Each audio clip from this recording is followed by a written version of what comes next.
G'day, I'm Mark Vender, editor of HVAC&R Nation.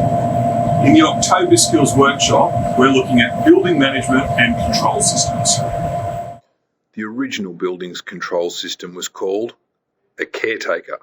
They often lived on site and operated the building, paid attention to tenants' complaints, ordered fuel and secured the building. These days, things are a little different. Modern building controls are applied to replace the manual functions of the caretaker. They offer more precise control and better system performance. Skills Workshop 125 provides a broad overview of control system fundamentals and explains some of the more common terms. Basic control system comprises a sensor, a controller, a control device, a process, and a feedback to the system.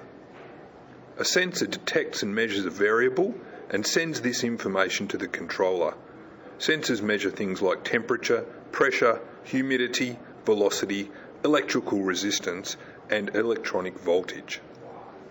The controller receives the information from the sensor and uses a preset logic or control algorithm to compute an output signal, which it sends to the control device. Controller output becomes control device input. The controlled device acts on this input to make the required change to the system.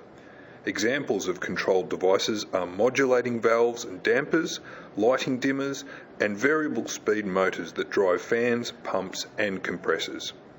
A sensor, controller, and controlled device can all live in the same box, or they can be in 3 separate places. They can be wired or wireless. For the rest of the Skills Workshop, grab a copy of the magazine. You can find it at around 300 outlets around Australia.